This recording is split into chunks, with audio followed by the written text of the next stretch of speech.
Create Art Podcast. Project NaPoWriMo, otherwise known as National Poetry Writing Month.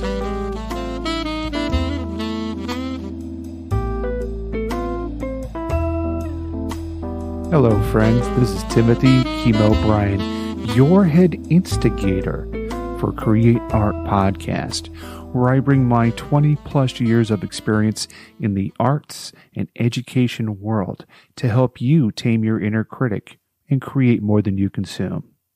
So this month is National Poetry Writing Month. Happens every April. And National Poetry Writing Month is known as NaPoWriMo, and it's a creative writing project.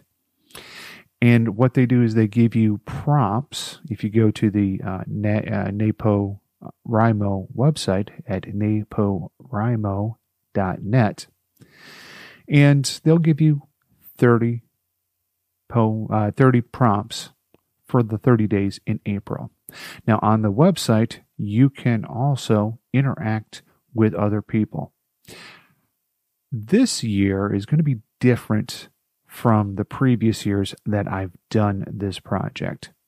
This year, I'm going to be writing poetry throughout the year, and I am following a different prompt than the one that the National Poetry Writing Month folks do. Now, I've been doing poetry since 1988. I know for a lot of people here, they're like, whoa, the 1900s. But I've been doing it for a long time. I've been writing poetry for a long time and performing my poetry. So this year, like I said, I'm going to be writing all throughout the year. And the blog that I'm using is called Think Written. And the links for that will be in the show notes. I'm also going to be performing these works at Couture Coffee House here in Fredericksburg, Virginia, on their Friday night Snaps open mic poetry reading. You'll have a link for that, again, in the show notes. And a lot of people, they ask me, hey, Tim, why do you do this to yourself every year? And my answer to that is, if I'm going to ask you to be, taming your inner critic and creating things, then I need to be doing it too, right alongside you. So that's why this year I'm doing it a little bit different, but I will be interacting with the poets there on the NaPoWriMo site, and we'll see how this goes. I'm pretty excited to be doing it this way. Okay, so today's prompt is entitled Goodbyes. Read about a time in your life you said goodbye to somebody.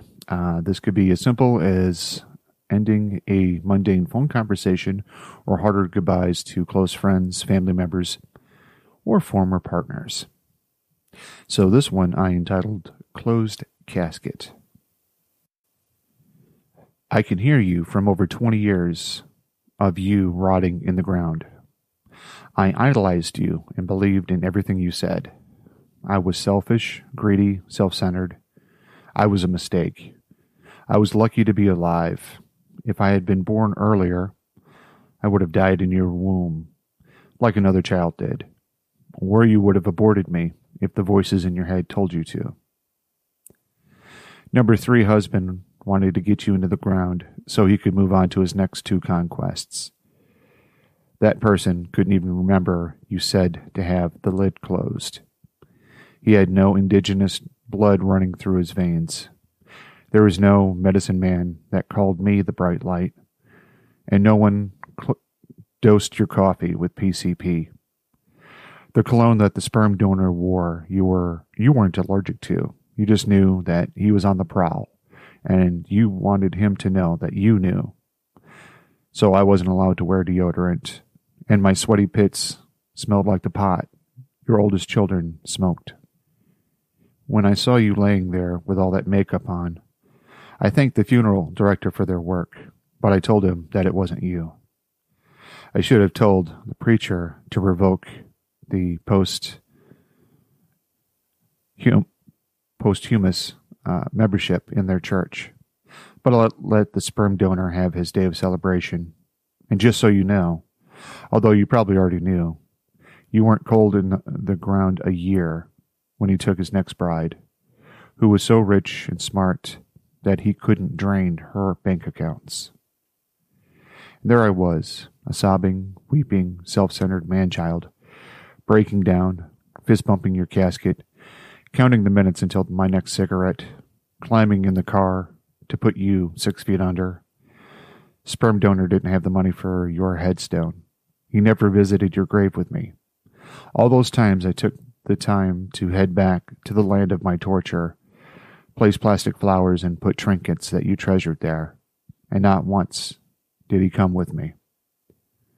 You chose to end it all, and if you wondered if I missed you, I did, until the other night, when my child said that she was self-centered, greedy, selfish, and a mistake. I heard my voice in hers, and I knew that I needed to smash that away. She is not yours, she is mine, and I no longer need you. Nor do I need your influence or your picture looking over me and my children. I won't think about you upon the anniversary of your death, nor will I remember you on Mother's Day anymore. You have finally and completely become dead to me, just like the sperm donor, just like my heroes, just like my love of scrambled memories, just like the putrid and deranged love you showed me. All right, so that was my poem for this day for National Poetry Writing Month. I hope you enjoyed it. You can go right to the website, createartpodcast.com, and you can go ahead and comment right there in the comment section if you like. Now, something I'd like to ask you is, if you enjoyed it, shoot me an email. Timothy@createartpodcast.com. I want to hear about your journey, and I want to hear about what you're working on. And if you'd like to be on the show or, would like to discuss a topic that's giving you trouble, well, then go ahead and email me. Let's start that conversation. I also want to let you know about another podcast that I do, and that one is called Find a Podcast About, and that's where I help you find your next binge-worthy podcast and outsmart that algorithm. You can find that podcast at findapodcastabout.xyz. Last thing I'd like to say here is if you found value in the show, let me know. Pass it on to a friend. If you have ideas on what I could do better to make this a 5-star podcast, I want to hear about those too. I want to be helping you with your art, to be bold with your art, as I do it right beside you. I'll see you next time.